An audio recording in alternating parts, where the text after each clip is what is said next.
Gemini back with another video, and I thought we'd do something cool in this video. I was just watching WCW Spring Stampede '94 with Flair and Steamboat in Chicago in April of '94, and I was like, well, fuck, dude.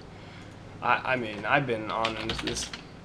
I'm pulling up the matches right now. I just got done watching it, but I can't remember all the matches. Of course, you got one guy, go finger your anus, but whatever. This isn't really about him. Yeah, I've been on this old WCW binge. I don't know, I can't explain it. I just started watching these pay-per-views on the WWE network, and man, I've been having a great time.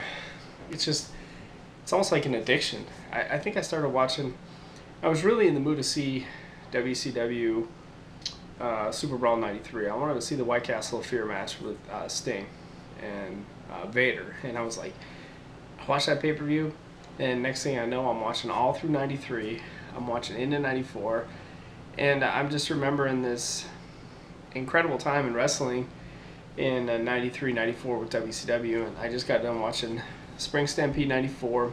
And it was in, what did I tell you it was in? Oh, Chicago. That's right. It was at the Rosemont Horizon, home of WrestleMania 22, home of WrestleMania 2, home of WrestleMania 13. Some of the matches here, you had it started with Johnny B. Bad and Diamond Dallas Page, and nobody knew what a star Diamond Dallas Page was going to become. Nobody had a clue, but man, he became a huge star, Hall of Famer, all this stuff. And this was just speeding stages. Came out with Kimberly the Diamond Doll, gave Bobby the Brain Heenan a little gift at ringside. Heenan and Shivani were hilarious on commentary. I mean, you could almost just not even watch the matches and just listen to Bobby the Brain Heenan on commentary. It's just incredible to listen to. I mean, Heenan was just so gifted. Regal and Pillman, that one was for the TV title. And if you remember at that time, they used to always go 15 minutes. Regal would always go the 15-minute time limit. And that was actually good. Bobby Heenan was actually kind of critical on Pillman in that match, and that's two more guys that went on to be huge stars in wrestling, Regal and Pillman. Pillman went on to be legend, still legend to this day. And then the street fight, the Nasty Boys, Knobs and Sags versus Cactus Jack and Max Payne. This was one of my all-time favorite matches as a kid. I mean, the spot where Foley falls off the ramp, Sags pushes him off the ramp, and they did this spot where they went through the souvenir stand, and Max Payne was actually pretty interesting to watch. He was a big guy, but he could actually work a little bit. He had this cool ass ring jacket, this cool ass guitar, but his ring gear looked cheap. Steve Austin and the Great Muta. I'm not gonna lie, I'm marked down on that. Anything Great Muta, you know, I'm probably gonna be interested in watching. It was fantastic. Some of the moves that Muta was doing in there were just incredible to watch.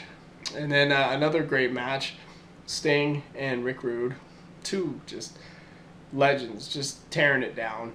Performance level just so high. The spots in the match were so high.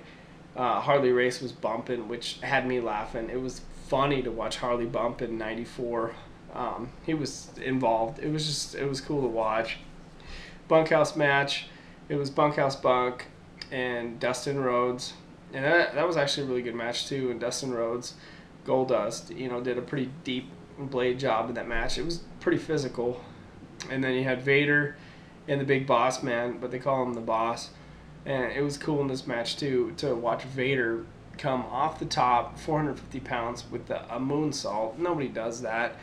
Hard hitting, physical. Harley Race is bumping.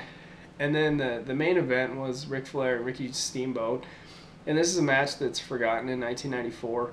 Not that many people talk about it, but Flair and Steamboat actually had a really, really good match. It was a wrestling match. It was on the mat. It was scientific. It wasn't as fast-paced as their matches in '89. Both guys looked like they had slowed down just a little bit, but both of them still delivered for that crowd in Chicago. I mean, it was insane. The street fight. Sting and Rude, the Great Muta, Stunning Steve Austin. I mean, this is a gem. This is one to watch on WWE Network. I mean, Spring Stampede '94, that's got to go way up there with one of the best WCW pay-per-views of all time.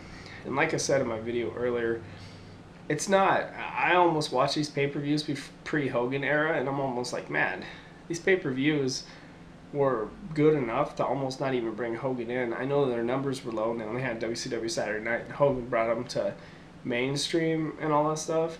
But I'll tell you what, this pay-per-view before Hogan got there was probably better than any pay-per-view when Hogan was there. Just an observation. Spring Stampede 94, spectacular, spectacular. Anyways, I'm Gemini. Thank you so much for listening.